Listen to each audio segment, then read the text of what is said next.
Good afternoon from the Asia Europe Foundation here in Singapore. My name is Leonie Nagarajan and I am from ASEF's Education Department.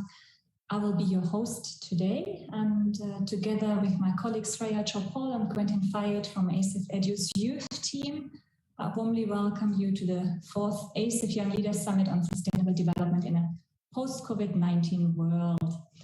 The Young Leaders Summit is the official event youth event of the 13th ASEM Summit, which is currently hosted by the Government of Cambodia. And during this Young Leaders Summit, we focused on 4 sustainable development goals, which you can see here: SDG 3, good health and well-being; SDG 4, quality education; SDG 8, decent work and economic growth; and SDG 13, climate action. So today is our last session during 1 week-long ASEFYLS4 Summit program. We are getting a little bit nostalgic already. Let me share with you what is today on the agenda. So we will first speak about Sustainable Development Goal 13. We have done so over the past weeks, focused on the previous 3 goals. And we invite our participants who develop leadership in action projects in this field and to have done this over the past 6 months to step forward and to present their activities. And then we will welcome our speakers for today, His Excellency Sok Sokhn. He's the Secretary of State of the Ministry of Foreign Affairs and International Cooperation of Cambodia. The ministry was one of our key partners during this project. And then Ambassador Leo Faber, who's the Deputy Executive Director of the Asia Europe Foundation. So we will hear their concluding and closing remarks on the ASEFYLS.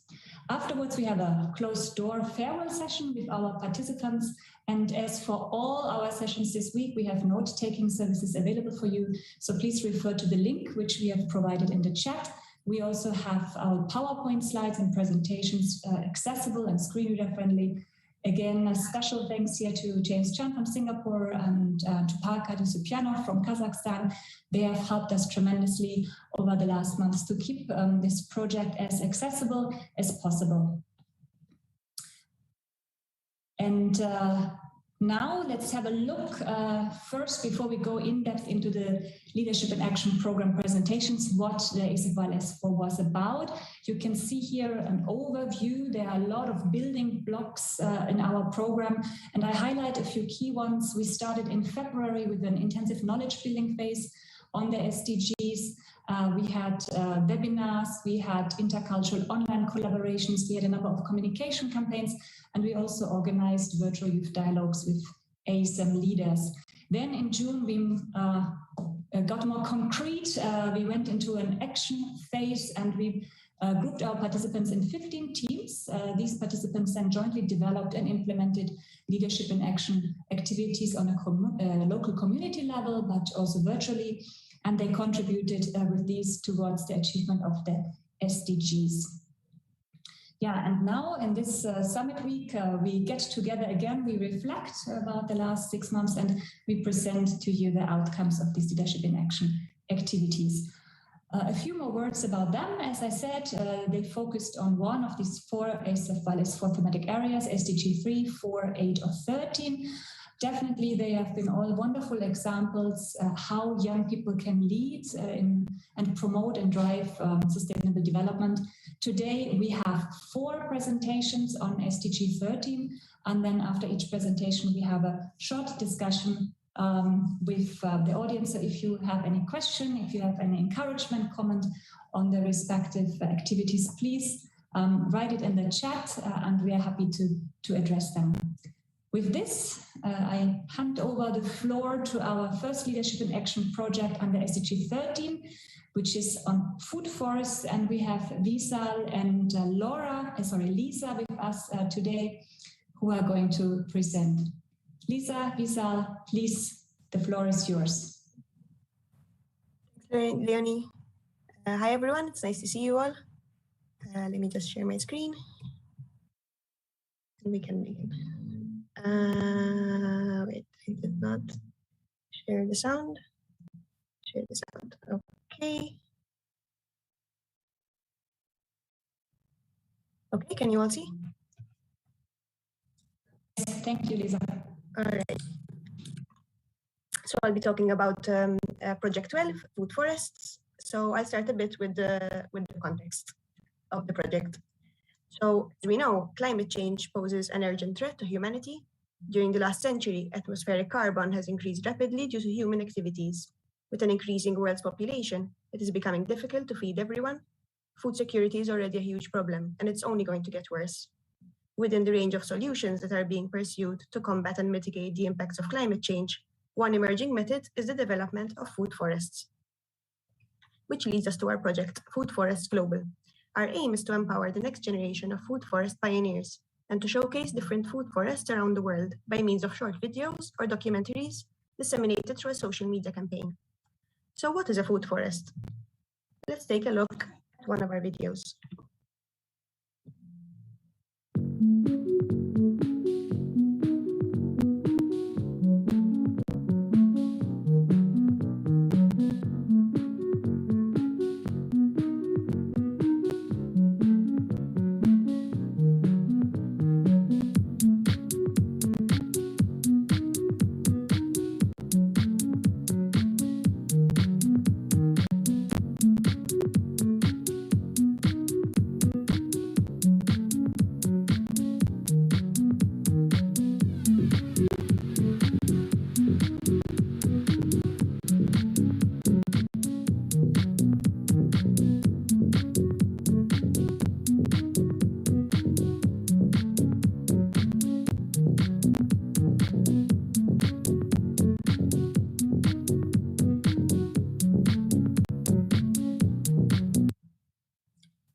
As you can see, the concept of food forests cleverly brings together healthy and increased food production with climate mitigation and biodiversity in agriculture, which is how it links to the Climate Action Sustainable Development Goal as well as others. Now let's move to our project process. Before we started, there were a couple of things that we needed to consider. Firstly, although not everyone in the team had a scientific or agriculture background, and no one had professional video shooting or making skills, this project would give us the opportunity to learn new skills or topics. Secondly, although there were already videos or channels or social media accounts about food forests, it became clear to us that the concept of food forests was not yet well known on a global level, and existing information about them was of a personal nature and about specific and existing food forests. This meant that our project would be a new and interesting initiative, which would raise awareness on the concept of food forests in general, as well as from a European and Asian angle. Lisa, can I interrupt you for 1 second? Sure. James is doing the note-taking. Can you speak a little bit slower? Then it's easier for him. Thank you so much. Okay, so finally, although limited time and capacity was available for making videos, the aim of the project was to start raising awareness on food forests, and so the campaign didn't need to be highly professional or exhaustive. So how did we actually bring our project to life? We started out by having weekly meetings to develop an issues tree and agreeing on a project question and objectives. Our project question was, how might youth increase awareness of the potential of food forests to improve food security and mitigate the impacts of climate change? We then formulated our 5 objectives, which were to raise awareness on the concepts of food forests, to explain how a food forest can be established, to show how food forests mitigate the impacts of climate change, to show how food forests improve food security and nutrition, and to encourage different actors to start their own food forests. We then conducted research on each of the elements of the issues tree in groups or individually to answer the project question and developed a strategy that would help us reach our project objectives. We first started by analyzing what type of audiences we wanted to reach. We figured out that students, adult professionals or unemployed, urban residents, activists, decision makers, and landowners would be interested to know more about food forests. We then looked at the kind of information that they would care about, which included general information on food forests, how they mitigate climate change, improve food security, and build communities, how to establish a food forest and grow food for yourself and others, how to grow food in small spaces, how to switch from monoculture to permaculture, and how to get funding and the logistics of setting up a food forest. After agreeing on the type of information we were going to provide, we looked at which channels we would do this through. we agreed that we would use YouTube as our hub for storing videos, and Facebook, Instagram, and Twitter as dissemination platforms, since these would cover people with different ages and backgrounds. For instance, Instagram is usually used by young people and students, while Facebook is more for older people and Twitter more for professionals. We finally looked at the type of content we would produce, and we agreed that different formats would be needed for different purposes. We decided we would make short explainer videos to answer our project sub-questions, short documentaries to showcase different food forests, and write articles to go into more depth about specific topics. Over to Vishal.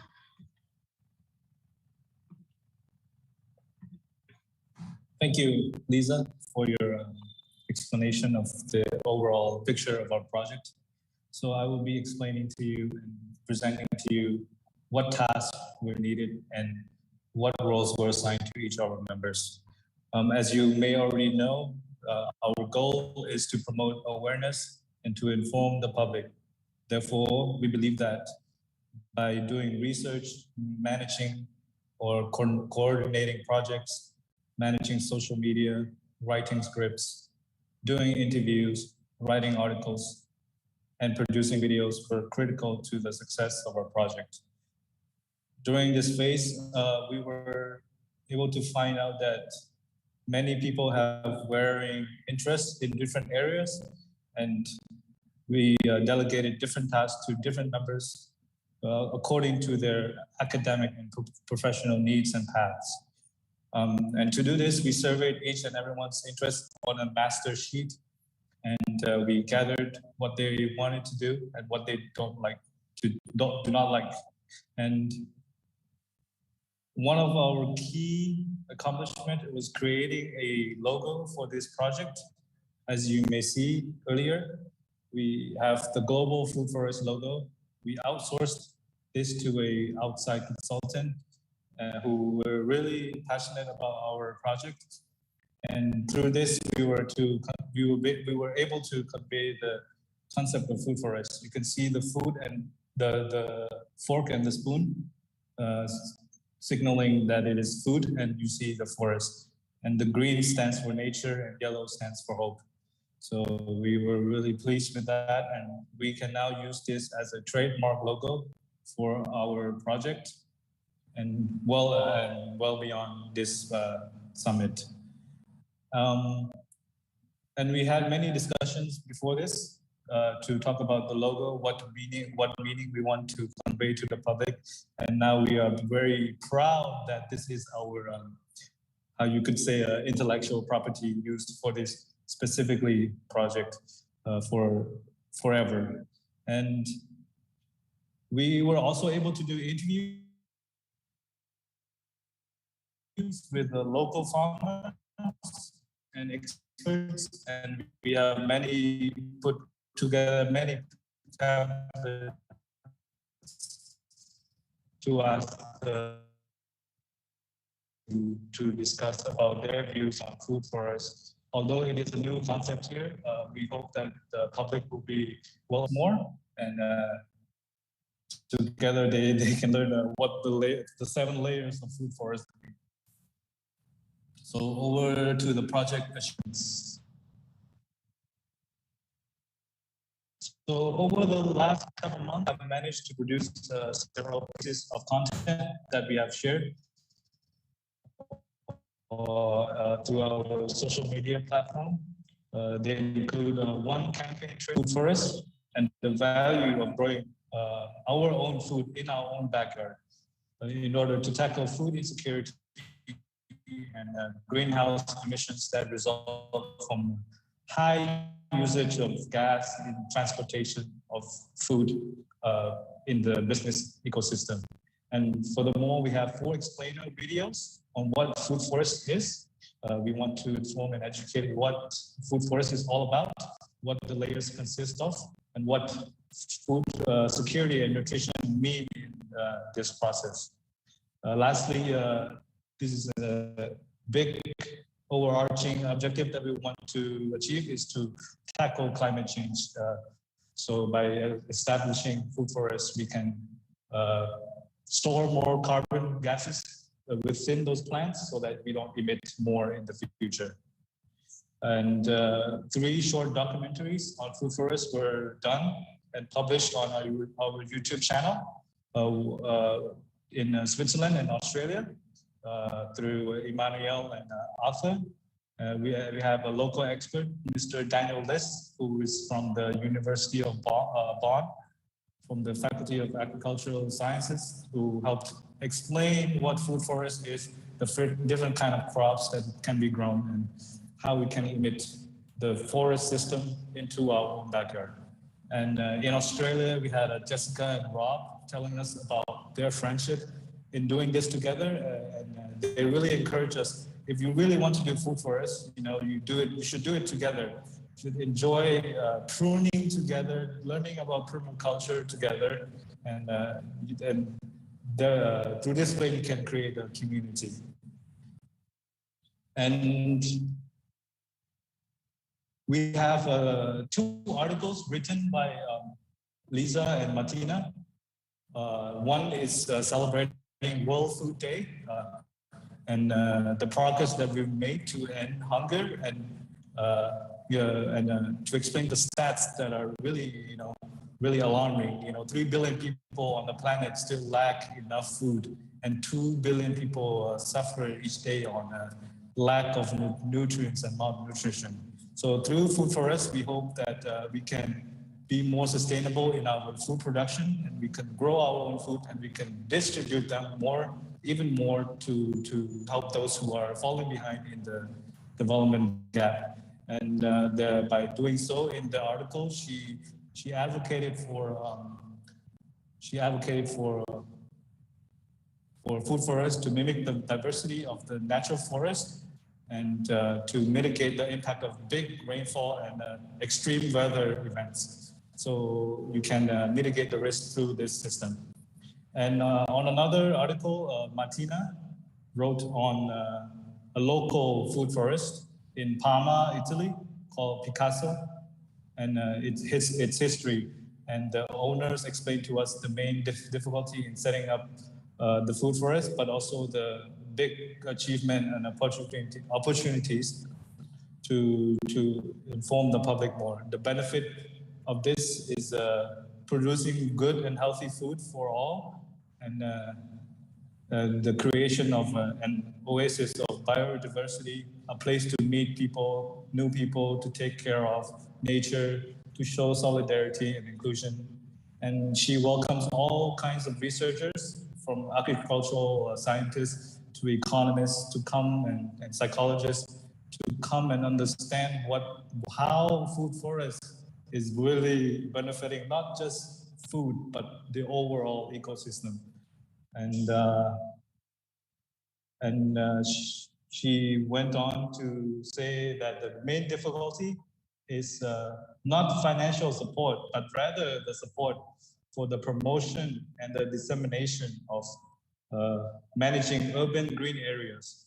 And the other difficulty is the increase in the frequency of extreme weather due to climate change, particularly heat waves and droughts, and which can have a strain on the farmers and vegetation.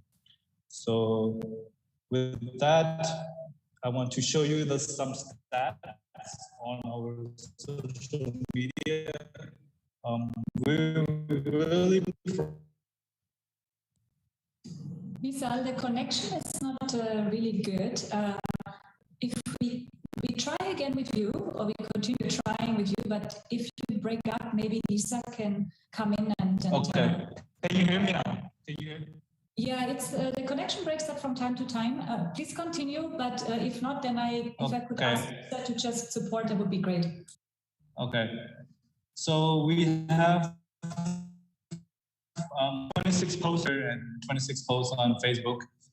And can you move on to, yeah. And although we're still in the process of connecting more people, we have successfully reached 191 views on YouTube, 453 followers on Instagram, and then over 1,000 impressions on Twitter, and 638 reach on Facebook. So that is some stats for our social media engagement. And lastly, for some further project development. We want to continue to create more explainer videos, short documentaries, have more interviews with food forests all around the world, and write more articles and share different types of food forests around the world on our Instagram. And then we want to engage with more academics, government leaders, and practitioners on ways we can develop community of food forests. So that's it for me. And lastly, I want to recommend everyone to talk about this topic as much as possible, make it as visible as much as possible through our written material and multimedia and through physical visits. And we also encourage you to start new projects and involve local community. And we would like to thank Arthur, our project leader, and the rest of the team for their participation.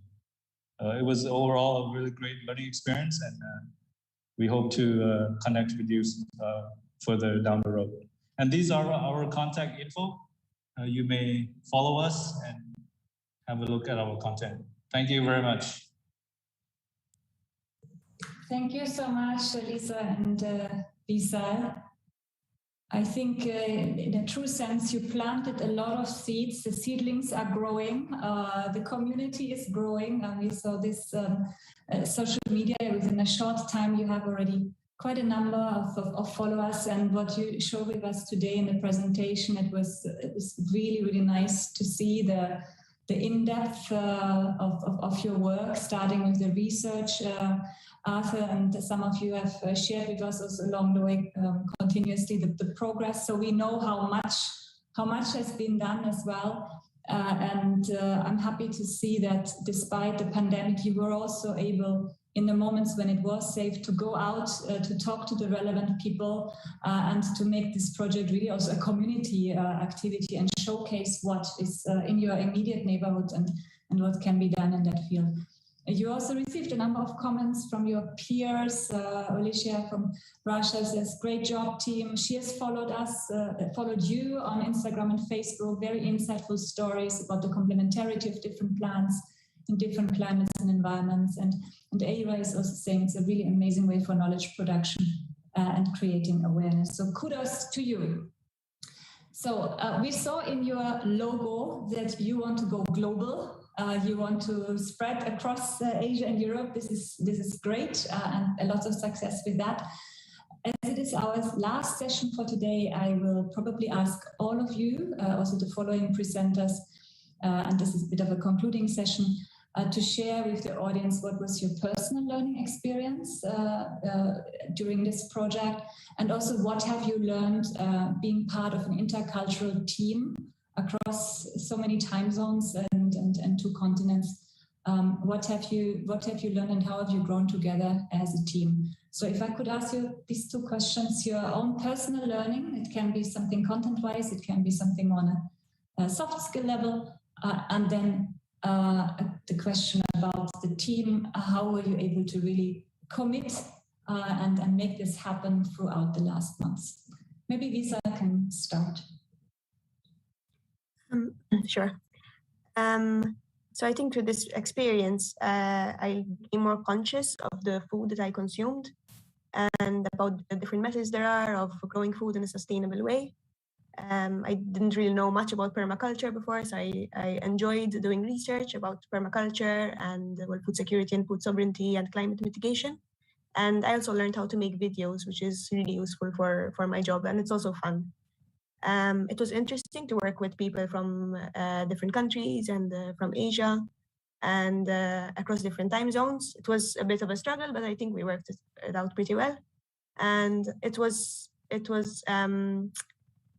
great to see how people, even though it was a very long process, it was 10 months, people were still interested by the end, and we still, at the end we came together to be able to finalize, publish more videos and to put the presentation together. So it was a great experience for me. Thanks so much, Lisa. Lisa, what about you? Yeah, I kind of overlap with what Lisa said. I was able to make some good friendships. I got to know Lisa, Martina, Olivia much better, and Arthur. And although the time zone was really, a struggle, I hope to get to know more people. And I was also aware more about what food forest is and what it can benefit me, and the limitations in my local country's context. I now know that we need to do more, and I want to maybe establish the first food forest in Cambodia, something like that. And I hope that this friendship that I made with this group will last for a lifetime. Thank you. Thanks so much, Lisa. Well, we have already an ASEM and an ASEFYLS4 Youth Forest now near Angkor Wat. Thanks to our collaboration with the local partners and the Ministry of Foreign Affairs and the Union of Youth Federation Cambodia, where the tree planting ceremony took place last week.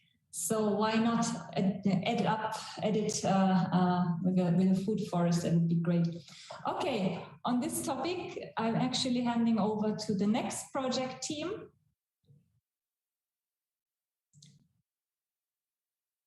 Which was responsible also and made a contribution to that ASEM Youth Forest, ASEFYLS Youth Forest. And we have Ian and Mauhak and Ira and Carmen with us.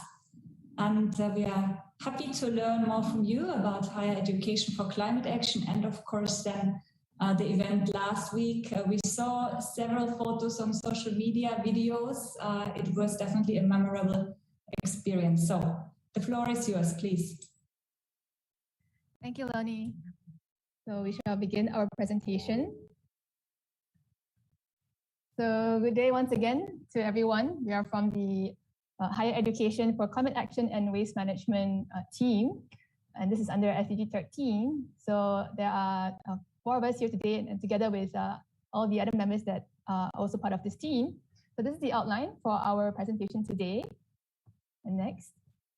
So why did we choose this this topic, right? It was actually, of course, from our navigator himself, Dr. Mao, to focus on climate change from the perspective of higher education. So why climate change?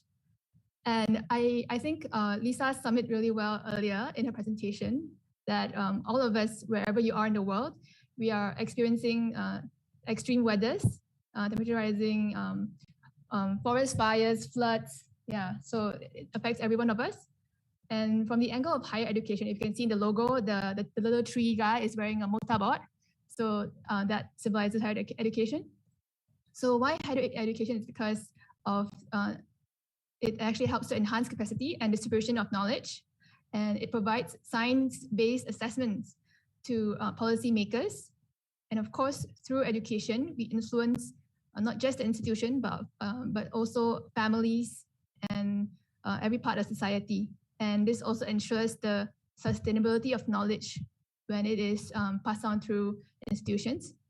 And for this project, why waste management and tree plantation? As you all know, waste is something that is part of our life, and managing it is something that is very important. And for tree plantation, planting trees is one of the simplest ways to combat climate change. It is something that nature provides for us. And perhaps a question to ponder is, when is the last time that you have planted a tree? So trees provide forest cover, provides us shelter, and is a natural carbon sink. Yeah, so next slide. So there are 3 main outcomes for our project for the past 6 months. So the first 3 that you see here is we have social media platforms to raise awareness on higher education for climate action. And we have a desktop research on waste management, focusing on solutions in Asia and in Europe, and the best practices that we can apply from the research that we have gone through. And last but not least, we have a tree planting campaign. As mentioned earlier, it's a 3-part to the project. We will explain later in the presentation. Next slide. So this is our team. There are 11 of us. And as you know, it is a challenging moved to coordinate a project across different time zones. So in our team, we have 11 of us from 9 countries, of course, from our host country, Cambodia, as our navigator is, and people from Asia, Europe, even New Zealand and Australia. So we have subgroups to help manage the project coordination. So groups on providing the desktop study, the main projects, and also, of course, the social media platforms. And next, so we have 2 projects to mention here. First is the tree planting, as we mentioned earlier. How do we engage people throughout the pandemic when we can't be at the same place at the same time? So one of the ways that we did was to coordinate a tree planting campaign. So we plant trees wherever we are in our home countries, and we share photos of it, of how we do it on social media. So this promotes green space and biodiversity, and it also promotes participation from all Cambodian societies, from the youth, students, researchers, and also the private and public sectors. And next up, we have something very interesting. If you haven't heard of what a swap meet is, so swapping basically means to swap your clothing, to exchange. Initially, we thought of planning for physical swap parties to exchange clothing, and the whole idea is to raise awareness on sustainable fashion and the impact of textile waste in our society. And as we know, Cambodia is one of the main industries in Cambodia is textile. So the physical event is unfortunately postponed due to the pandemic restrictions. Hopefully we can organize one in the future, but we have a page set up to promote sustainable fashion in Cambodia and beyond, and it's called Khao Sustainable Fashion, KASF. So Khao is the Khmer word for clothing, for clothes. So this is to raise awareness on the importance of thinking of where our clothes come from. Yeah, so this is the project for the swap meet. And next up, I will pass the time to Ira to continue on social media. Thank you, Carmen. Hi, everyone. So with regards to education and awareness, I think we leverage on social media platforms, and this is where we try to share our posters and as well as just create the awareness on the social media scene. And this is with regards to the forest fire in Europe. That was when we shared the news, it wasn't being widely shared. And I think that was very important for us to have all these available resources and at the same time platforms to highlight what are the happenings from around the world. And I think that's definitely one of the biggest benefits with regards to having representatives from Asia and Europe with in this particular project, because we can definitely see that with regards to climate change, the impacts are worldwide, and it really affects not necessarily directly all of us individuals in the group, but at the same time, we definitely know someone who is affected with regards to climate change. So this is our Twitter account. We also have a Facebook page and an Instagram page, and this is where we share more bite-sized pieces of information with regards to climate action SDG 13. And at the same time, look into all the, try to make more connections with regards to climate action and why is it important. And that's also, again, going back to the nature of our project where we focus on waste management and climate action. These are all interrelated, and these are all, but when it comes to the environment, it's all connected. So that's something that we want to communicate with regards to education awareness through social media platforms. So next, I'll move towards the desktop research. With regards to higher education for climate action, we focuses on the waste management on university campuses. So the main objectives for this study is to illustrate the adverse impacts of waste generation on the environment and climate change in general, but looking into the role and the responsibility of university campus. Looking into, secondly, we want to highlight good practices of university campuses in Asia and Europe that informs policy recommendations. And this is not just directly related to the government in general, but also local councils, municipalities, as well as like university campuses administration itself. So from this research, we looked into the relevant SDGs targets. That's SDG 11, Sustainable Cities and Communities, SDGs 12, Responsible Consumption and Production, and definitely SDG 13. So as we can see here that at the end of the day, when you approach a study or like an initiative from an SDG perspective, we know that it is interrelated and it is not just something that you can look at in isolation, right? So it has to be integrated and it has to be intersectional. And I think that's definitely one of the benefits in highlighting these targets with regards to waste management, as well as climate action. So next, we look into the findings. So there are about 30 to 35 higher education institutes in Phnom Penh specifically, and there are 5 highest ranking universities in Cambodia in Phnom Penh. And the location remains a key area for urbanization and economic growth with rising population. And when there's rising population, there's rising consumption patterns as well. So waste management has become a key priority for the nation and locality of Phnom Penh with recently published report, a strategic action plan, and the waste management strategy and action plan. So we can see that how the locality specifically focuses on waste management plan towards the year 2035 beyond the SDG framework as well. So we found that waste separation is a crucial step with regards to managing waste and how to reduce greenhouse gases in from like a bigger picture point of view, right? Because it allows to detect the source of waste for prevention measures, and it allows to determine what type of process and how to allocate the processes according to the waste or to send it to incinerators. The inconveniences with regards to lack of bins and the strategic location and the placement of the bins are also very important with regards to disposal of waste. And we look at the capacity of waste bins is also crucial as it affects the collection flow. So there's this waste management cycle that goes through, and these will all depend on the capacity and the infrastructure of the waste management facilities. So lastly, we see that if there's lack of information on recyclable materials, it becomes a barrier for students or for anyone even to how to sort their waste. So there is something that we want to advocate further on. Next, we also came out with policy recommendations, and there are 3 key impact areas. So the first impact area is with regards to prevention of waste generation through reuse and reduce. And this is where communication, education, and public awareness is very important and can be used as a very valuable tool for us to reduce waste generation.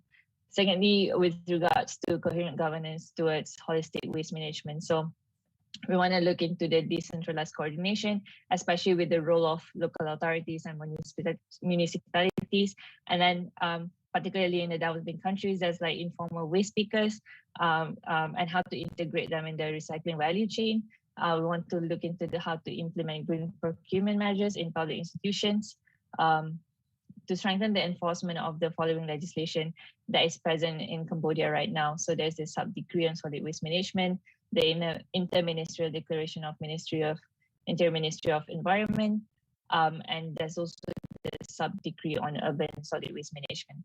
So the third area, which is to look into the innovative mechanism. So for now, that the priority will be on the 3R initiatives, which is I think still a valuable initiative, not just in terms of individual action, but also from a systemic point of view, because we are looking at, again, the whole value chain, right? So when we look at innovative mechanism, there's definitely need to be more waste audits and studies to look into waste management needs and looking into information database and the infrastructures, as well as the infrastructures to enhance the capacity of to support the 3R initiatives, as well as to look into circular economy towards the future. How can we generate wealth from waste? And this is something that we propose as policy recommendations. So now pass the time to Ian. Thank you, Ara. Good afternoon, everybody, or good morning, depending where you are.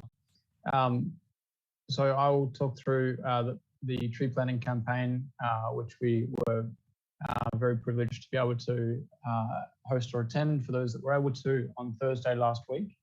So next slide.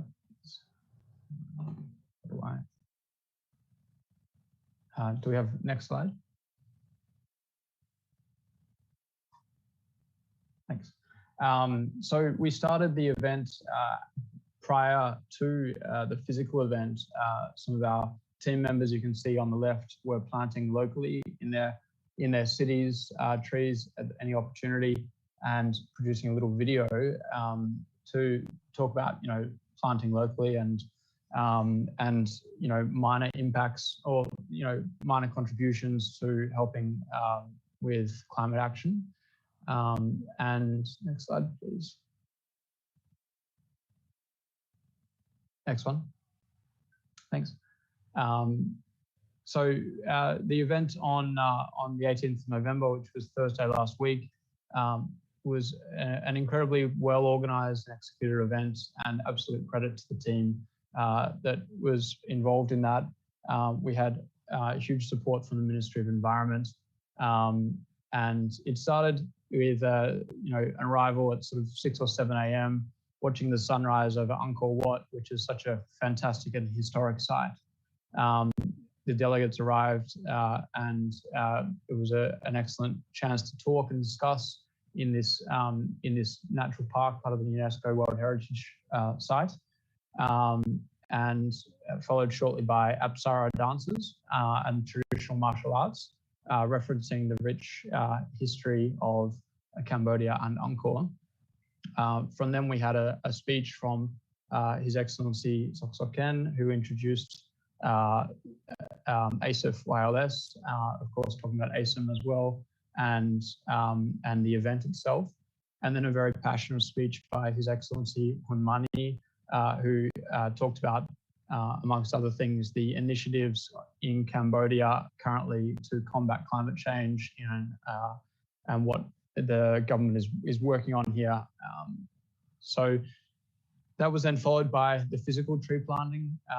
Each tree represented each member state of the ASEM or ASEF group. So we planted trees there, and we had representatives from the embassies, ambassadors themselves, or representatives to plant the trees. And that is actually at the entrance to Angkor Wat on arrival, one of the most famous sites in the world. And that will be there as a mark of this fantastic effort from everyone over the year. And here we have all the local team that could attend the event, obviously limited with COVID. The members of ASEFYLS4 and delegates walking through, following the event, going through the Angkor Wat temple itself. Not only a momentous event itself, but it will stand as a representation of the initiatives this year and ongoing for future generations to enjoy the trees that were planted as they grow. We weren't planting them for us now, we're planting them for the future generations of Cambodia and the world. So I think it was an excellent event to raise awareness, and hopefully a lot of momentum will come out of this going forward. On top of that, of course, we had a great exchange of people and hopefully fostering a lot of relationships going forward. We also have another event, another tree planting event at ITC, Institute of Technology of Cambodia, next Tuesday, for anyone in Cambodia and Phnom Penh that will be able to attend. And that will be another great opportunity to raise awareness and produce some great material for pushing that momentum forward.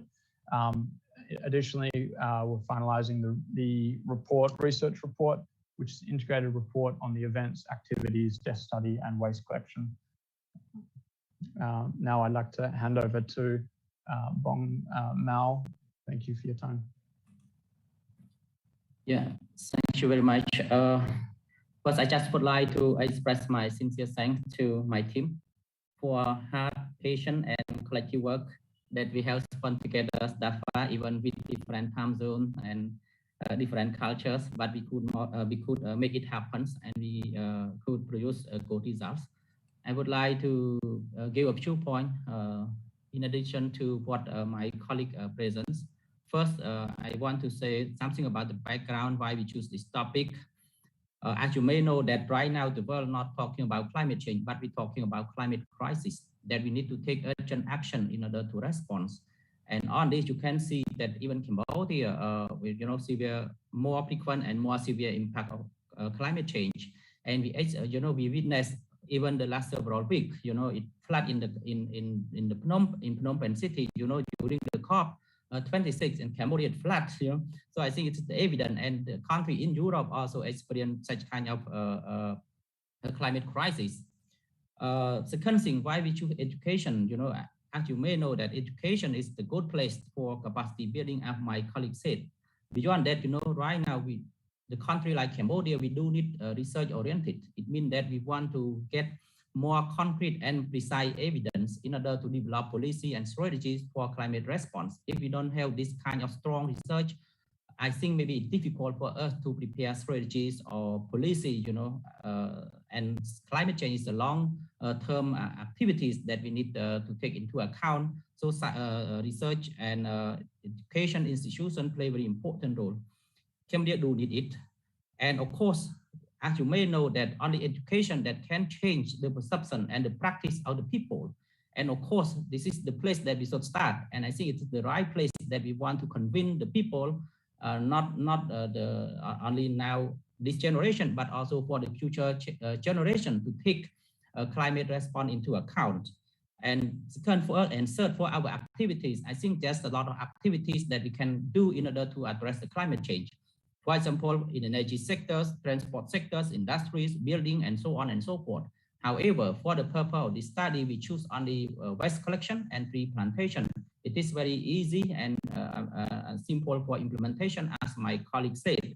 And of course, we also try to implement these activities with the university as our project proposal. And the first event that we conduct in Siem Reap province, it is a historical province, we would say, and also our event we celebrate in front of Angkor Wat Temple, the historical or heritage sites. And the reason to choose this is not that chance, it is a concrete decision among the team, especially with the lead of Excellency Soksuken, Secretary of State of the Ministry of Foreign Affairs. And even when we choose the tree, we choose only 53 trees. And the reason we choose this number, because we 51 tree representative of Asia Europe members, and then two more trees representative of institutions. So 53 trees, it means that the representative of Asia Europe members and also the institution who involved with these activities. And starting from the preparation and the process, as Ian present, we carefully organized. And of course, the participation from the tree plantation is from various sectors or institutions. Start from the President of the Youth of Cambodia, and also the participation from the ambassadors, the representative of all the Asia Europe members, and also the authorities, the provincial authorities, and the student youths, and also the public. They can participate the event, So this is the very important event for us. And the last event that we're going to organize will happen at the Institute of Technology of Cambodia, and we expect to do it on 30. And on this, we plan around 13 trees, 12 representatives of our youth who engage with these activities, and we will put the name of our members in front of the tree. And one more to the representative of ASEF and the Institute of Technology of Cambodia. And then one more thing that I want to share you, as you may know that last 2 weeks, a big event happened in Glasgow, Scotland. And the world, they try, especially the UK, they try to arrange physically for during the COVID pandemic. This kind of arrangement, I would say that it's not that easy. I really appreciate their arrangement and their hospitality as well. And of course, the world, they show their commitment in order to address the adverse impact of climate change, especially to ensure the temperature rise below 2 degrees Celsius, even to 1.5 degrees Celsius. So how the implication of activities, if you look at our activity, it's very small. However, the message from us, at least, partially contribute to the international community to address the adverse impact of climate change. It means that the impact of our activity, it should be huge. So I expect that the activity that we raise here, I understand that all the SDGs is very important, but in the context of recently, climate change is more hot issue. So I would say that our activities, at least to contribute to the international communities, and I expect that we can replicate or scaling up in the future when other countries, they share this kind of leadership for the similar meeting. Maybe we will have an expectation. So I would say that we are the youth, we also have the expectation. That is why we are doing right now. Thank you very much. Thank you so much to the whole team. I have to say I got goosebumps when I saw the tree planting ceremony. I think a number of you probably as well, and this kind of longing to have been there as well. That was the original plan, that we could do this together and to start the ASEFYLS in Angkor Wat and then move to Phnom Penh. But I'm happy that at least our local ASEFYLS4 participants, and also Ian as a representative now for the international ASEFYLS community based in Cambodia, were there and also connected the youth with the diplomatic corps, put this in a larger ASEM framework. So kudos to you. For those who have not been to Angkor Wat, it's another reason to see where the seed has been planted of the ASEFYLS, and maybe when you go there, the trees which are currently didn't have been grown a little bit, and where the flowers. So absolutely fantastic initiative, and yeah, wish you also with the research which you have been doing, lots of success. I hope that, and I saw that the tree planting continues, the research continues. You have policy recommendations for the over 30 higher education institutions in Cambodia. So if Mao and the team on site help with really convening that to the right channels, then we are on the right track. A quick question to you. I'm looking at the time because we have 2 more presentations to go. In 30 seconds, each of you, or 1 minute maximum. 30 seconds is very short. Yeah, Era is laughing, Carmen as well. Keep it crisp though. What has been your personal learning during this journey, and also what have you learned as a team together? Please. Maybe Ira starts, and then Mao, and then Carmen, and lastly Ian. Hi, yeah, okay, so for personal learning, I think it's really important to have like science-based policies, but it's not just about the policies, it's also about gathering collective action and bringing people together into something that's very tangible. So it may look very ceremonial, but I think tree planting, it is not just a symbolic action, it is actually a legitimate action. And I think that's something that really brings a bit of joy, and as well as significance in this project, and being part of this project. I think that's really an amazing experience. Yeah, I think that's what I have to say. Thank you. Thanks, Ira. From my experience and point of view with the team, I really appreciate the commitment made by our team. It doesn't matter the time or night time, they still committed to have a meeting, and even during my absence, they still could make it. I said this is what I impressed. And I think the collective work make us more impact. This is what we should learn, and we should think about the future application in our work and also everyday life. And of course, the expectation of our youth, we want to make things more impact to our societies, not only single society, but also the society in the world. With this kind of common goal, we could make it happen.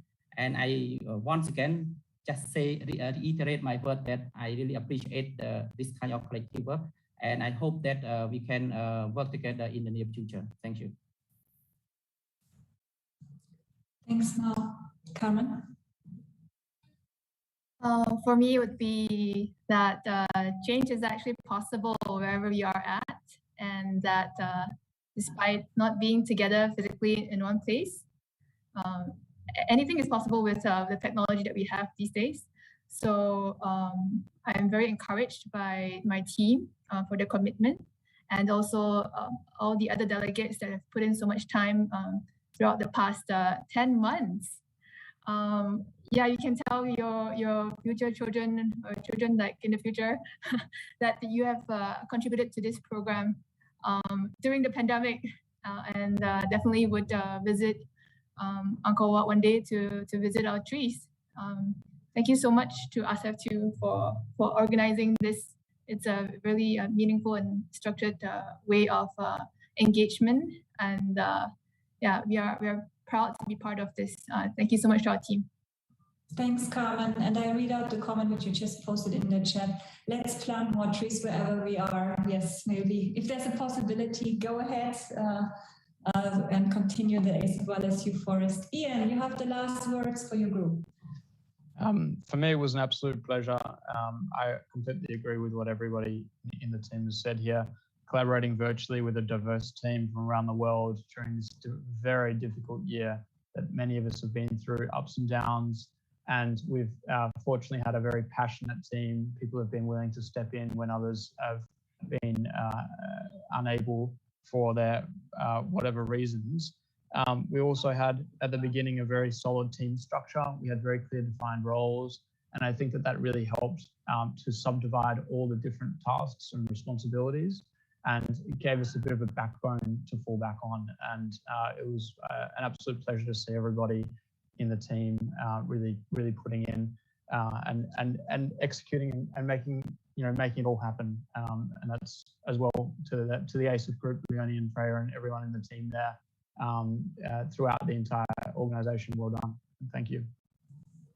Thanks to the four of you and the remaining team which is listening to you right now. Wonderful. We move on to our third project, and that one will be presented. I just wait until they are also visible on screen by Dennis from Denmark and Suchen, who is somewhere nearby us here in Singapore. Your project is on turning tides on climate change. How are you doing this? How have you done that? Please go ahead. Happy to hear more. Hello, please tell me you can all see our slides. Silence. Yes. Okay. Well, hi everyone. So I'm Sue Chen from Singapore, and with me today is Dennis Nielsen from Denmark, and we are from the team working on the Leadership in Action project, podcasting ASEM stories on climate action. And so first off, what is podcasting? To quote something my wonderful co-presenter said during our team's first meeting, podcasting is essentially Netflix for radio. So Netflix has really changed cable TV by allowing people to pick and choose the shows and movies that they want to watch and allowing them to watch it whenever they want to, instead of having to follow movie schedules or cable programs. And likewise with podcasting, you can get access to these wonderful audio materials as and when you want to, and also select the genre and series that you like. And so our project was about using this podcasting medium to raise awareness of Sustainable Development Goal number 13 on climate action, specifically to take urgent action to combat climate change and its impacts. And most of us in the team had some level of interest in our past experience when it came to climate change, and the other half had some experience with I guess media materials and even like podcasting. And so our team went through quite an enjoyable journey in creating this podcast. First off, we discussed the vision that we had for the podcast. What is the purpose of the podcast? Who is our target audience? And with that in mind, we went on to content development, where we looked at our backgrounds, people that we knew, topics we were interested in, and we picked the topics we wanted our podcast to have.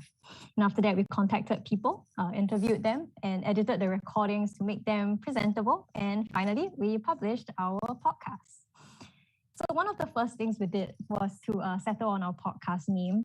We chose Turning Tides on Climate Change because we want to change the direction that our climate is headed. It is a podcast produced by youths, for youths, And our team thought that climate change is one of the most defining issues of our time. Everywhere in the world, its effects are being noticed.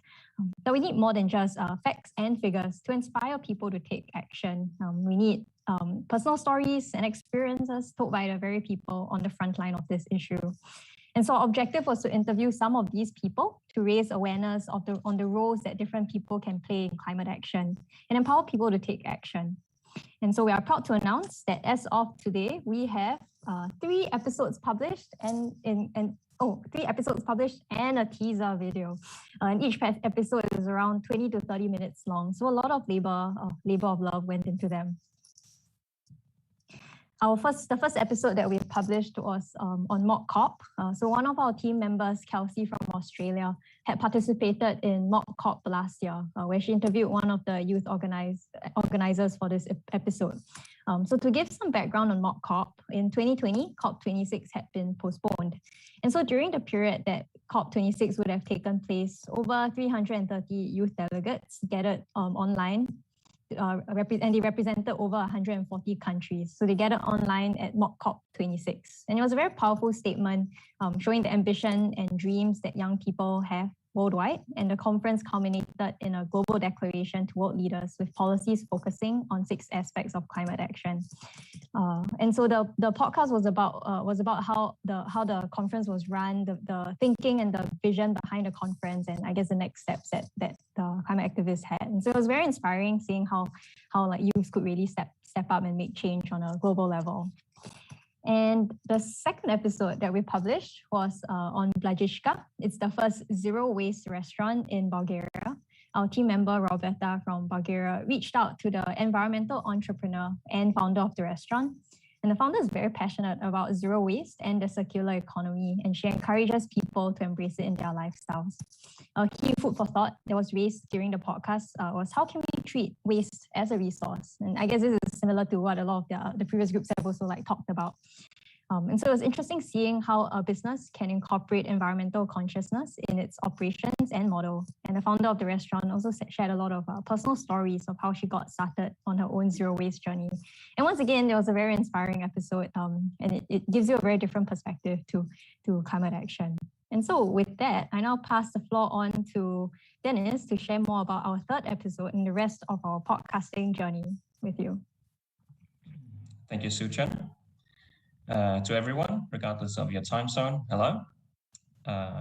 Our latest episode, which came out just yesterday, so everyone go into your podcast apps on your phones or wherever and give it a listen. This episode was originally intended to include the Danish Minister of Environment, Lea Wermelin, but unfortunately, in the end, she wasn't able to fit us into her calendar. Instead, she sent her party colleague and spokeswoman for the Danish government on climate, energy, and utilities, Member of Parliament Anne Pauli. So this episode is called Pushing Policy, and it focuses on how a functioning lawmaker sees our common climate challenges. She has the power to actually change things. She's in a position of power, so we wanted to ask her how activists and regular folks like ourselves can help to push in the right direction by cooperating with politicians instead of just, waving banners and slinging catchphrases at them. And if you want to know her answers, they're there for you to listen to. This interview, as I mentioned, was originally supposed to include the Danish minister. It was still a great success, but the change of interviewee altered things a bit. Additionally, we also wanted an interview with the Japanese Minister of Environment, which we had to rely on ASEF's official channels to get to, which is the only way to get a minister to join such a podcast. Despite the great efforts of Leonie and Freya and the entire ASEF team, who we owe a big thank you, Japan was not able to deliver the minister. And in the middle of it all, Shinjiro Koizumi, the environmental minister, was replaced, and there was a new government and some unforeseen election rounds, and basically just heaps of bureaucratic challenges which could be expected to some extent. It's what happens, but it still was a slight blow to our planning. Next slide, yeah.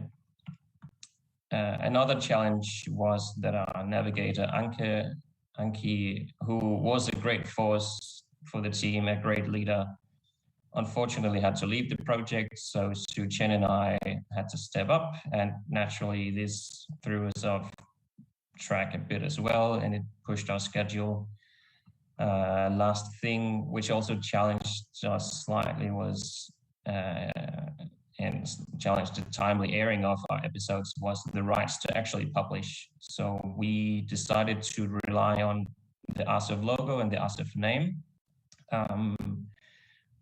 which we were really fortunate to be allowed such credibility, but this also meant that certain standards of quality had to be met before we could actually publish, because we had the ASEF name.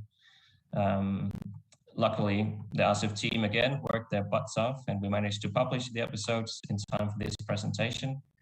Unfortunately, it's still so recently published that download statistics have become somewhat redundant, so we can't publish it here. We have so far 25 unique listeners, which means it's not only the team that listens. And next slide. Despite all the challenges, oh, then something missing, good. Despite all the challenges, we did pull together as a team, and we have an actual live podcast. So, and it works. It has a topical and contemporarily relevant theme, a functioning template of production, and everything is set if someone from the team or elsewhere wants to continue production. So far, it doesn't seem so, but it's possible. We made it possible. We also succeeded in pulling representatives of government, civil society, and the private sector, thus encompassing all the parties of society that need to be mobilized if we want to turn the tides on climate change. Lastly, another important result from us. Yesterday, Martin Hammerbauer from Project 9 told us that money rules the world. Beyonce would not agree. For our podcast, 100% of our guests were female, and 3 out of 4 hosts were as well. I'm sorry to have ruined the statistics myself. And that's not exactly gender equality, but for podcasts in general, this female overrepresentation is not the norm, far from it actually. While the listenership for podcasts is more or less 50-50, podcast hosts are primarily male. Stitcher, where we also published, only has 17% female hosts, 17%. And I know from my own profession, journalism, that this is very much a common trend in all media platforms as well. So by actually being a published podcast, we're out there, we have pushed in the right direction of gender equality, at least statistically. Important to note is also very important that our guests were not chosen because they're female. We did talk about in the meetings that it would be nice to have, for instance, female politicians, but important to note, none of our guests nor our hosts were chosen because of their gender, but solely because they're inspiring and accomplished individuals, except for myself, who is chosen because I have the perfect face for radio. But statistics matter. And as you might know, gender equality through the empowerment of women and girls is the UN SDG number 5. Even though it wasn't part of ASEFYLS, I'm at least still proud that we did something on that front too. So even though we can't claim to have saved humanity and the planet with our podcast, hopefully someone will have learned something or gotten inspired to actually turn the tides on climate change. And next slide. Just by doing so, doing our thing, we contributed to actual change on the SDG 5, and hopefully through you on SDG 13, thereby getting 2 birds stoned at once. So for those of you who understand that reference, leave an emoji in the comments. You can find our podcast here through the QR code, or find it in your regular podcast app or on Spotify or wherever you listen to podcasts. I guess that was it from us. So go give our pod a listen, and then we're open for questions. Thank you. Thank you so much, Dennis and Suchan. I was lucky that I put myself on mute because I laughed out loud at least once. And I see in Suchan's face that she was also holding herself back a few times. So it was not only the SpongeBob and your perfect face for podcast, but very, very nice presentation, and congrats to your team. From ASEF side, we will continue to work on this topic, hopefully with you, hopefully with a few others. You know that we are never short of ideas. We have next year planned to develop with a group of alumni and hopefully also Asia Europe youth enthusiasts, SDG enthusiasts, in an ASEM e-learning course and models, and SDG 13 cannot be missed out. So podcast is obviously a good way to complement this e-learning platform. So maybe some ministers will be able to join, not maybe, definitely. We will work on that. So I see also on in the chat, you got a few more followers while we were speaking, and we will promote in our social media channels again. So don't worry about the download statistics; they're coming in soon. Okay, so very briefly, you mentioned it, but maybe you could go a bit more in detail. Personal learning experience and team learning from both of you, please. I guess I'll start this time. Personal learning, it's very difficult to be a navigator of an ASEF Wireless project. Also fun, as everyone here would know. It is a lot of work, but it's very giving in the end as well.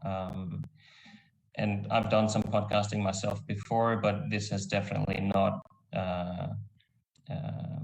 scared me away from doing more podcasting. And hopefully you will hear more from me, and maybe with Suchan. Let's see. Thank you, Dennis. Next time you do, please, a bit more promotion for becoming a navigator in our projects, okay? Thank you, Suchan, your turn. Unfortunately, I may not have the perfect face for radio, but I do have to point out that radio is an audio, something that you listen to and not something you watch. Anyway, that's a minor sidetrack. I guess learning experiences, this was quite an enjoyable experience for me, and I hope for the team as well. I think it was one key takeaway was, I guess, how people who have never met one another before can all come together to produce something. I do remember like our original meetings. It took some time to break the ice, but then there was one day where we played this game online called City Guesser, where you kind of watch a video of someone walking through the streets and you guess which city it is. And I think that really helped to break the team's ice, and it was kind of interesting seeing like how people have traveled or have not traveled to different places. And I guess after that, yeah, Dennis won first place, and he's always bragging about it. So okay, it's like I think it was very nice, like seeing the team come together. And even as we started working on the podcasting, while we came together to put together the vision, the objectives, and the intro and outro for the podcast, it was up to like each person to reach out to the people they knew to do this. So it was a lot of like independent working, but also like collaboration at the same time, and that was very heartening to see. And it's nice to see it come together to something. Yeah. Yeah, and great thanks to the remaining parts of the team. Thank you. Thank you so much. Yesterday, Prakriti also shared one of our navigators. Most important is when you have online meetings to have fun. So that icebreaker game definitely made it. Thanks to the two of you as well for stepping up. Greetings from all of us to Anki. And also compliments to the whole team. Anki, who set this project in motion, and you who took over. That really shows team spirit and true team collaboration. And I think that was across also the other teams. Ian mentioned that earlier in their presentation.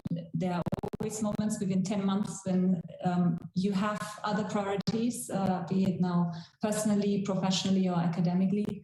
And when you can rely on a strong team, then it's possible to reach an outcome like you did. Thank you.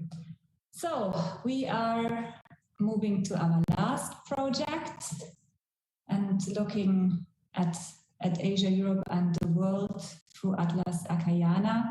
And I'm happy that Alicia is with us today from Russia and Anna from Slovenia. So we listen to you right now. Thank you. Hello, everyone, and thank you, Leonie, for this brief introduction. While Alicia is sharing her screen, I will just give a brief overview of what we're going to be talking about in our presentation and then jump right into it. So I will start by providing a brief overview of the project and walking you through the timeline when Alicia is going to take over and present the results as well as some of the challenges that we faced getting to this point. And we will both conclude with a short reflection on the learning outcomes of this project and where we intend to use the acquired skills in the future. Next slide, please. So the overall goal of this project was to create 51 stories and maps of Asia European countries, but it wasn't just about the collection. Our team leader, Francis, came up with a special name, Atlas Akayana, where Atlas stands for a book of maps, and Akayana in Sanskrit means to tell or to narrate.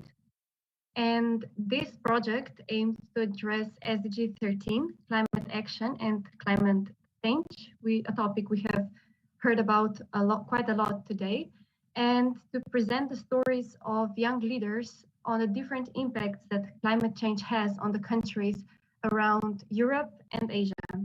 And the most challenging part of the project was thinking of how to visualize these effects of climate change in a very clear way for people to really understand the urgency and the greatness of dealing with climate change and the negative impact of humans. Next slide, please. So for creating the maps, we used an open source geographic system, QGIS, and openly available data, which we accessed through different pages, such as NASA, Earth Data, Humanitarian Data Exchange, and we tried to combine different types of data on the maps to tell a compelling story.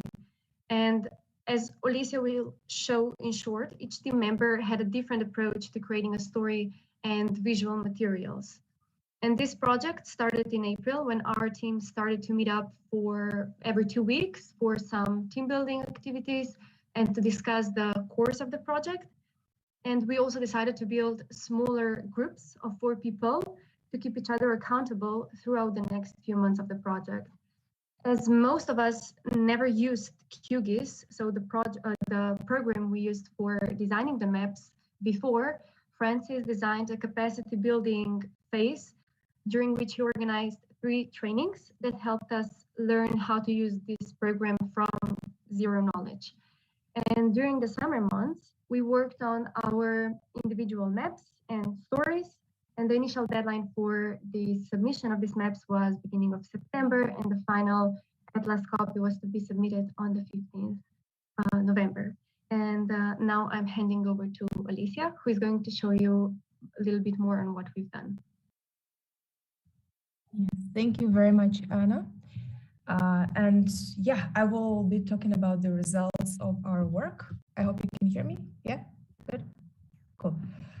So yeah, very proud and very excited to share with you the results of our final work, even though it's not exactly the 51 maps that we wanted to do at the beginning. It's still quite, I mean, I think it's a very amazing result. I will just give you like a little walk through the atlas, which you will hopefully be able to access on ASEF website. And I really encourage you to examine it in detail. Each individual map, as I will briefly show, is a masterpiece, I think, on its own, very informative. And I will just give you a guidance so you can navigate and understand the structure of the atlas. But first, a general overview. We were 5 people in the end who contributed committed to the project. We had a team of 16 people from the beginning, but unfortunately, many people also had to drop out or limit their participation due to some other commitments. So also kudos to Team 14, and you're not alone, and all the other teams who experienced this. We had, as Anna mentioned, different 3 altogether trainings on QGIS that our amazing navigator Francis was very generous to dedicate his time to. And obviously many more hours of individual learning and catch up of team members after that. We covered 10 countries accidentally. They're 50-50 split between Asia and Europe. So yeah, check it out later. And we covered them over 13 maps and 1 story. So this is what the insights of the Atlas look like. After the title and the mission statement, we have the team introductions. So apart from me, Anna, and Francis, our navigator, we had Pratibha from New Zealand, and we had Chan from Cambodia. And the rest of the body of the Atlas is split across among 4 different sections. They are thematically related to different elements. So earth, wind, fire, and water. And this is, the logic is that each of the issues that we look at in maps is related to this element. So for instance, when it comes to earth, you will see that there are some maps, for instance, I worked on from Russia that dealt with the waste management questions. There were some maps that dealt with wildfires and their effect on the environment, which would come under the fire category. And again, each map you will see Francis trained us well. We kept to very high standards, and it's very detailed. It's also usually accompanied with a brief or not so brief an introduction to the issues. So some statistics, some background information on the gravity of the problem in the country, and the impact that it has on the environment. And the last page is acknowledgements. So challenges that we experienced. I think, and this is something we've discussed with Anna, so this is like a brief list. There were definitely more, but to sum it up, I think the biggest one for us was a steep learning curve. The majority of the team who came to the project hadn't had the knowledge and acquaintance with the software and data analysis, geospatial information analysis. So this definitely was something that each of us had to assess realistically against other commitments that we had to carve out quite a chunk of time to study, and that was for sure challenging. Also time constraints that we experienced. We also talked with Anna. It was interesting when we were learning. It was very crucial to not just, you couldn't just like study 15 minutes, then go away and then come back, because at that stage, you would have to really sit with your laptop and study, try to understand how the software works. Yes, that was definitely pressing. Access to data was a big one. I think some of the countries are better and more transparent with disclosing, or just more organized, maybe with disclosing the data about the different climate issues. Many countries have some institutes that are working specifically on that, but other countries, definitely some countries I worked on, like China and Russia, it's very hard to get access to some data about environmental problems there, and it was very eye-opening working with the project, through the project, to understand that this is also in and of itself an area to improve on, because the awareness of and understanding of the issues is a big factor towards addressing the issues, right? And then again, the dropout rate was was quite a hit on our team too. It was a bit more difficult because of that to work also in sub-teams, but it was also a good experience, I think. Kind of switching to the reflection part, I'll just briefly say that I think it was a very refreshing experience, also seeing how to kind of realistically assess the commitments, the other commitments, the professional commitments, life commitments, and this project. I think this is something that we don't just experience in volunteering. It's also something that we fortunately maybe or unfortunately have to deal with in other areas of life during the pandemic, especially when online is like 90% the mode that we have to operate in. But I found it definitely very refreshing. I've learned a lot. I am planning definitely to use these skills in some other parts and professional commitments. It's a definitely hashtag digital literacy project, and I'm sure Anna agrees with me. This is something that I will definitely bring on into my next projects and commitments. Yeah, what about you, Anna? Yes, I completely agree with you, Alicia. I'm also very grateful to have learned how to use QGIS through this project and to apply it to a topic that is very close to my heart. And coincidentally, they also made it compulsory for us to learn how to use this software at my university. So this semester, I'll be helping out some of my peers who are currently struggling with their own projects. And perhaps I'm also going to be able to use the knowledge in my master thesis. QGIS allows for visualization of simple data and also for more advanced analysis. So we'll see where this knowledge takes me. And yeah, lastly, I would just like to leave an open invitation to everyone who would wish to contribute to this atlas and create a map on their own. So if we sparked your interest through this presentation, please feel free to reach out to us through the provided email, and we can talk the things further. And a big thank you for the organizers of this 10-month project, and a special thank you to our team leader, Francis, who is a great teacher, mentor, and for whom I can really say resembles a true leader. So thank you very much for everything, and yeah, handing it over to Leonie. Thank you so much. You have taken my question and responded it already, but let me just share then a few comments on your project. Without doubt, when Francis has applied to become an ASEFYLS navigator, we were totally intrigued by the idea. And it sounded great. We knew it will be a steep learning curve and probably one of the most technically ambitious projects which will be part of this package of leadership and action activities. And listening to you, it was. We know that you went through a number of training courses of something which is, if I say now technically for most of us, still out of the space, partially still literally in a way as well.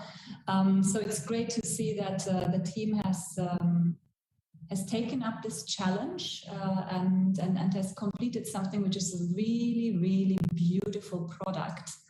And the fact that there are 10 maps doesn't mean that 51 maps cannot be created. It can be still done. There's this open call. And the fact that out of I think you were 11 at the beginning, 5 made it through until the very end also doesn't mean that the other 6 are not anymore part of the project because they started the contribution, but we all know that along the way there have been a number of unfortunate cases linked to COVID, and that has been the reality which hit us all over the past 10 months. So kudos to you.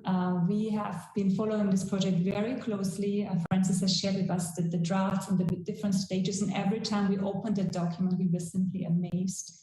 So no disappointment, no regrets from your side that you took all that time and learned that new technology and software. Happy to hear, Anna, that you will use it now and become a mentor in your own way for in the university to teach that.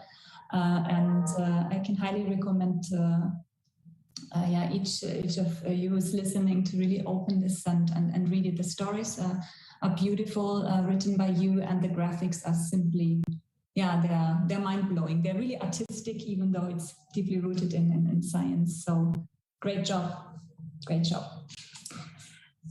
Okay, so with this, we take a look at the end of the session, going back at the beginning to the ASEFYLS, what our participants at the beginning of their learning journey have thought about SDG 13 and climate action. Of course, sustainability is at the center, global warming, emergency, urgent, and then you can see a few more. So that was our starting point, our mapping in February. And now with the presentation of these leadership and action projects, you see how much we have brought this forward, especially when it comes to sustainability. It's nice to see that a lot of the activities have this element, have the potential, and now we hope that many of you will take it up and continue these efforts. We move to our last part of the session today, in a way also the last part, the official part of the ASEFYLS4. We have two closing remarks. One is by His Excellency Sok Sokken, who is the Secretary of State for the Ministry of Foreign Affairs and International Cooperation. His Excellency sends his best regards, as he is also the head of the Cambodian Interinstitutional Working Group responsible for the co-organization of the ASEFYLS program, but also heavily engaged in ASEM. You can imagine that it is difficult for him to join today. In fact, the ASEM 13 Summit is still ongoing, so we will hear his video message. We would like to highlight a few words about His Excellency. He's also the President of the Union of Youth Federation of Cambodia at the Ministry of Foreign Affairs chapter. His diplomatic experiences encompass negotiations and collaborative work on a wide range of multilateral platforms. ASEM is just one of them, but also the International Conference of Asian Political Parties and several Mekong cooperation mechanisms, as well as UN negotiations related to human rights and peacekeeping. His Excellency has a background in engineering and commerce from the Ministry of Melbourne. He has done here in Singapore at the Lee Kuan Yew School his master's in public administration. He's currently doing his PhD at the School of International Studies at Beijing University. We had the pleasure to work with His Excellency Sok Sokken over the past almost 2 years. We were just talking before that last session today when our first conference call started, our first email exchanges began with him and his team. It has been a wonderful journey, and I think this project has been so rich and meaningful also thanks to this really collaboration full of trust and commitment by ASEF and Ministry of Foreign Affairs. So I'll ask our technical team now to play his message.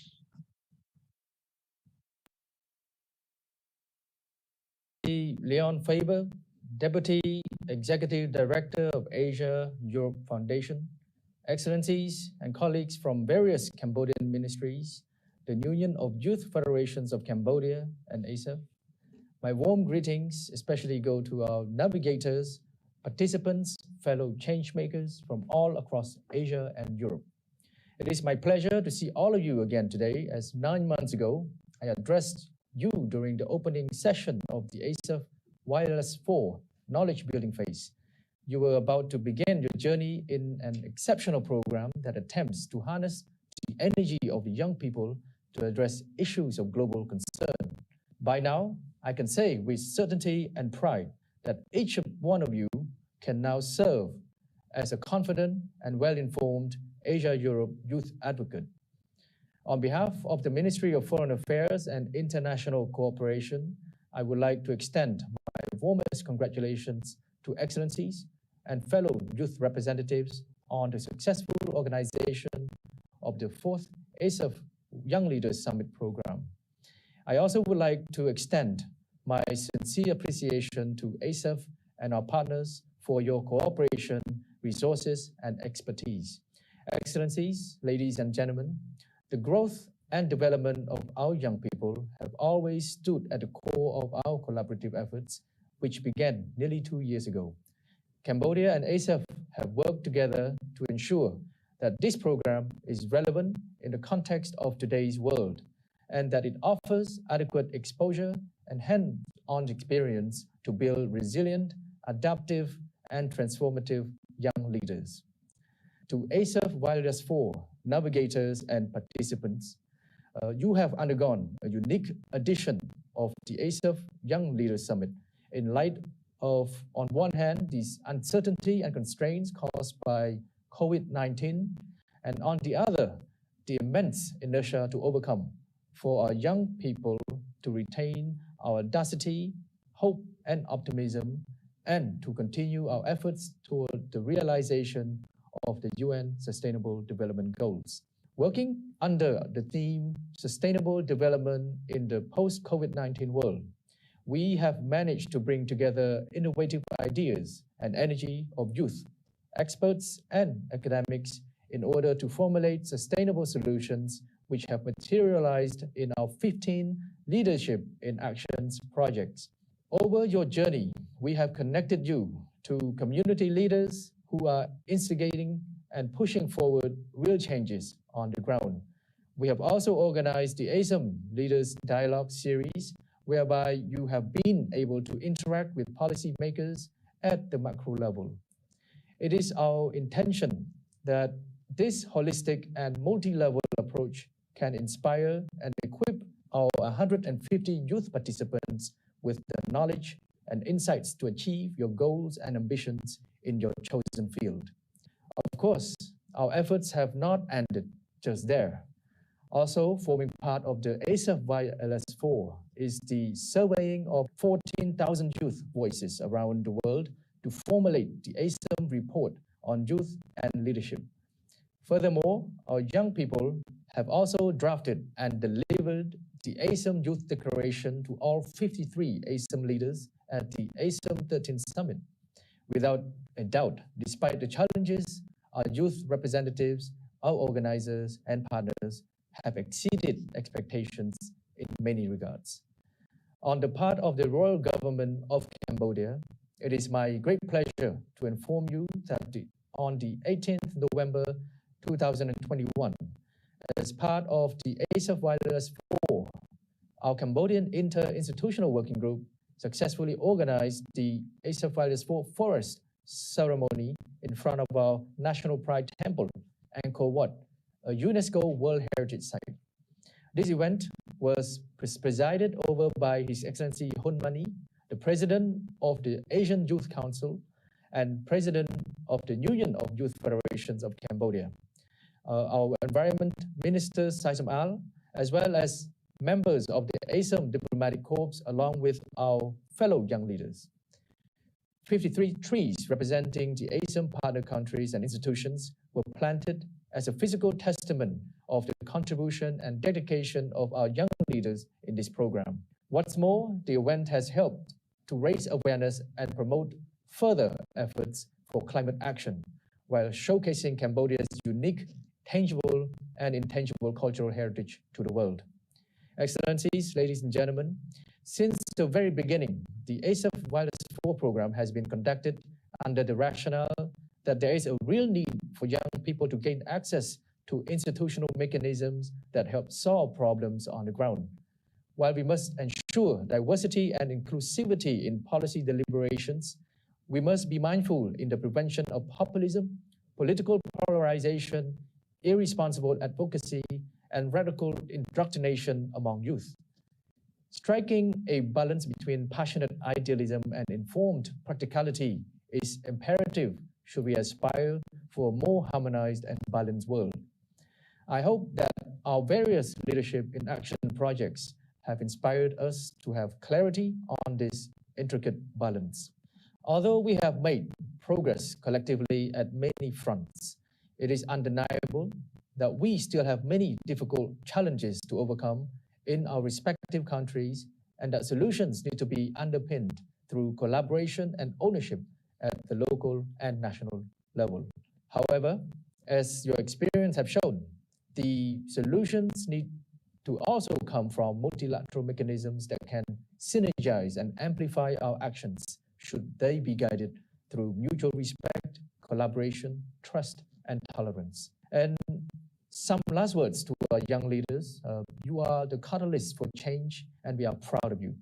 We hope that you will use the knowledge, networks, and experience from this program to continue making most and more positive impacts, both in your immediate surroundings and the world at large.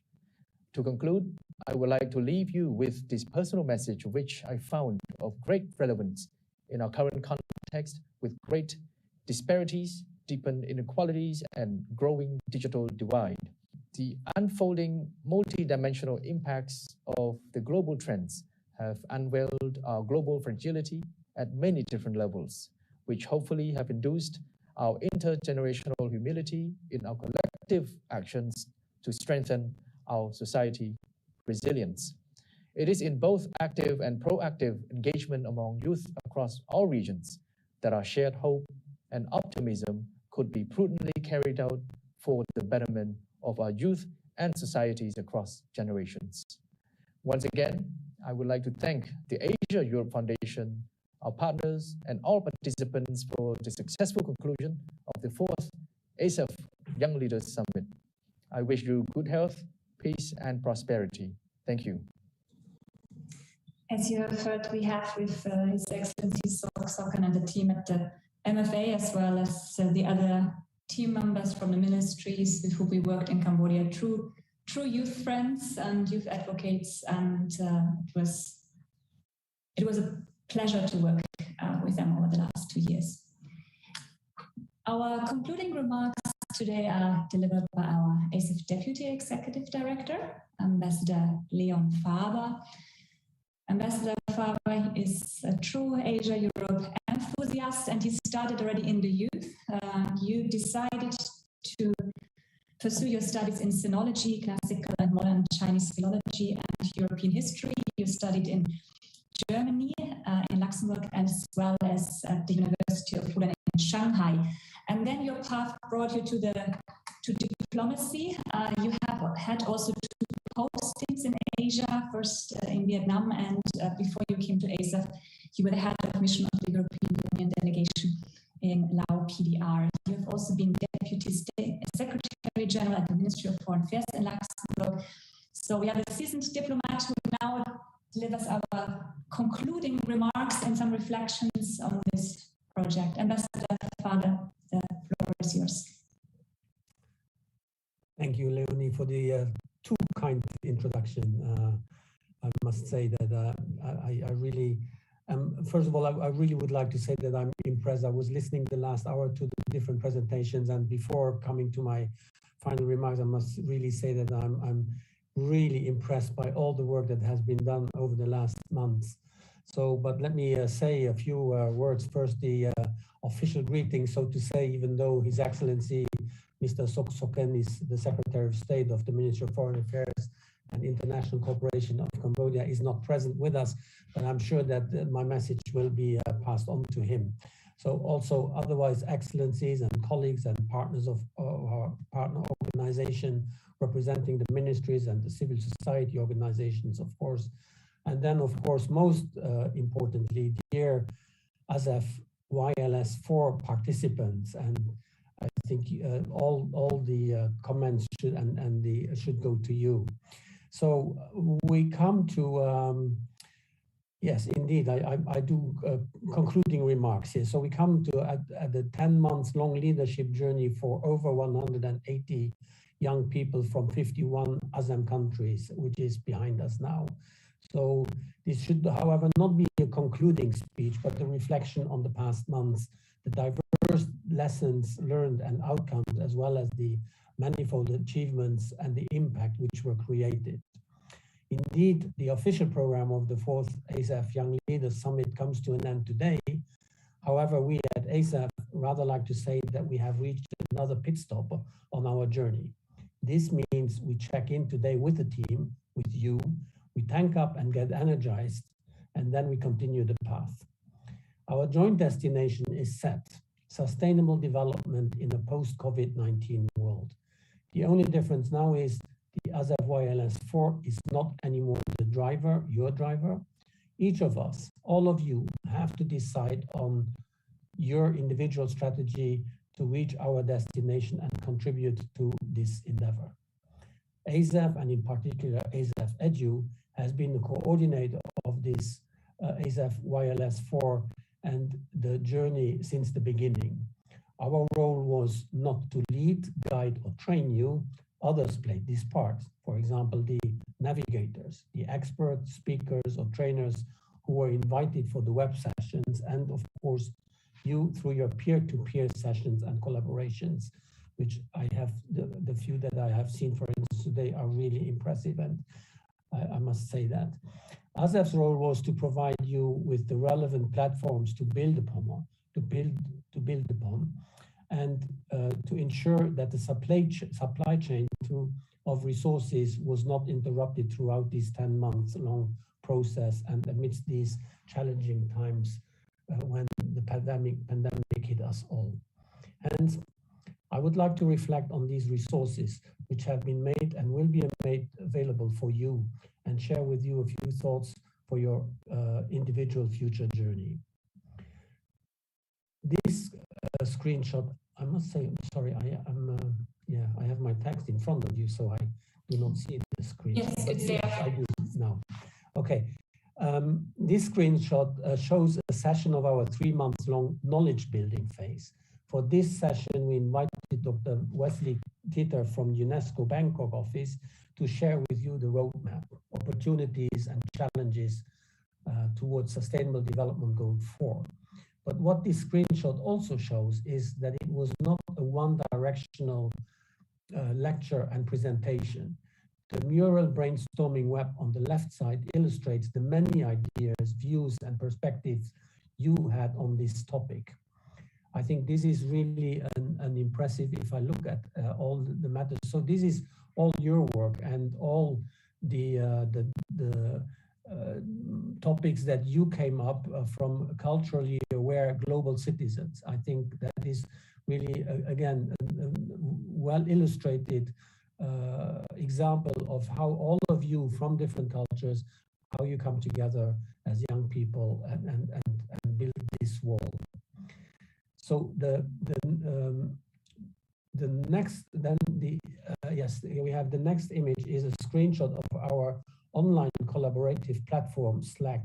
You can see the many active channels of communication, and if you take a closer look at the chat, which we selected from just one of the YLS4 teams, the level of engagement, collaboration, and planning which took place over the last months. Beyond this snapshot, there were uncountable, visible, and hidden messages of encouragement and among participants, conversations and discussions on the YLS theme and the SDGs, and real efforts of dialogue to bring this group to participants, to bring the participants together and to enhance mutual understanding for each other. And I think this is, of course, ASEF's mission of also that we want to be an idea bank. We want to identify good practices which can then be adapted in other ways and in other networks and with new partners. So the next screenshot is when the YLS invited participants to reflect on self-leadership, team leadership, and societal leadership, and to demonstrate these 3 leadership fundamentals to the best of their abilities through leadership in action projects. Over the past 6 months, 15 leadership in action projects were carried out on SDGs, developed and implemented by YLS4 participants, teams, and each was led by a navigator. The 15 projects varied in their nature, ranging from podcasts and multimedia productions, workshops, and skills trainings for young people to awareness creation, campaigns, and policy dialogue. The projects tapped on the great potential and different experiences on the YLS participant. Kudos to all of you who committed time and expertise and volunteered with your specific technical or soft skills, knowledge, and experiences. During this week, all 15 YLS leadership in action teams presented the results and impact on their work and the outcome. May it be on a small or larger scale, they were all impressive. This screenshot shows the Leadership in Action team, culture telling anthology of ASEM folk tales. We wish you lots of success in continuing these meaningful activities and let them grow. I think that, again, cultural communication and differences is really important. And in this particular case, I also like how we bring together both cultural knowledge, traditional knowledge, and bring that into a new world and combine it with technology, and of course, how this will be showing our further commitment to the cause. So here is the 4th Young Leaders Summit on Sustainable Development in the Post-COVID World. Is the official youth event of the 13th ASEM Summit hosted by the Royal Government of Cambodia. What does this mean? The YLS4 should be the ASEM youth platform that connects young people in a meaningful way with ASEM leaders. Through the YLS, the youth voices should be channeled to political leaders and pave the way for youth presence in political decision-making processes. Yesterday, 3 of your peers delivered the ASEM Youth Intervention at the opening ceremony of the 13th ASEM Summit, and I quote from your statement: "Our message is a call for intergenerational unity and inclusive leadership on a policy level and through actions on the ground. We want to work with you and to prepare for our future. We seek your support in overcoming youth washing and in creating opportunities for youth leadership." The screenshot shows the 3 YLS4 youth representatives, Carolina, Nanhao, and Pirun, amidst ASEM leaders. From ASEF's side, we hope that we do not have to wait for several years, that the background settings and titles will have changed, and that you will sit in the first row. We wish that YLS4 will contribute to the youth call, your call for more inclusive leadership towards sustainable development and our future. I must say that in this regard, I am really very proud of the statement that you put together. It shows that you have leadership, that you know what is at stake, and how you, over the different cultures and over the different countries and continents, you could come together and elaborate this statement, and shows that you will be hopefully even better leaders than those of today. So I think the challenge is, of course, for you and with you. You have to overcome that. And we at ASEF and the only permanent structure under the ASEM dialogue will hopefully be able to be a facilitator between the government and civil society and promote dialogue among all of the concerned. And especially, of course, we are very happy and proud to be able to give a voice to the young people. So let me finish here on mainly to thank all our partners, the Ministry of Foreign Affairs and International Cooperation of Cambodia, all the ministries of Cambodia, the Ministry of Education, Youth and Sport, the Ministry of Commerce, the Ministry of Tourism, as well as the Union of Youth Federations of Cambodia, the College of Europe in Natolin in Poland, the Center for Creative Leaders, and the European Union, of course, for co-financing this youth project. Again, all my thanks go to all of you, but I would not like to miss the chance to also thank Leonie and her team, especially also Freya and Quentin, because I know, and I think somebody mentioned that before already, they worked their butts off for this over the months, and I know that they were never too tired to stay up long. So my thanks also go to them. So I hope this will indeed not be a closing remark, but that this will be the beginning of a long journey, and that you will indeed be able to maintain contacts between yourselves and become good alumni for ASEF, and that we can continue this path together. Thank you very much for your attention. Thank you so much, Ambassador. I will hand also highlighting that these are not closing remarks, but rather conclusions at a certain time of the project. And we want to call it pit stop because there is still work to be done on the path of sustainable development in a post-COVID-19 world. And the Young Leaders Summit hopefully was only an inspiration for our youth participants along this hopefully not too long journey, but it is still some way to go. So thank you so much for this. We can leave this inclusive leadership photo. Actually, it's one of my favorite screenshot Zoom meetings, I have to say, and I also hope that whatever has been convened at this meeting by our 3 youth representatives will really put at the center of the ASEM policy deliberations and will be heard, and it will go beyond the message, but really lead into actions. So we keep our fingers crossed and do our utmost to support you in this. With this, we are at the end of our ASEF Young Leaders Summit official journey. We had a wonderful week. We were very, very inspired, got a lot of energy out from the presentations of our leadership in action projects. And yeah, last but not least, thank you for joining the ASEFYLS today, the whole journey. This compass was our main icon over the last months. It is a compass which leads into many directions. It symbolizes that there are many different paths which can lead towards the right direction, which one ever you will choose.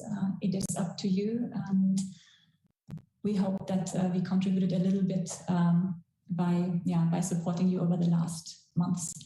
Thank you to all our participants. You have been our heroes. Thank you to all our partners. They are all listed here. And with this, we wish you a good end of the week from Singapore.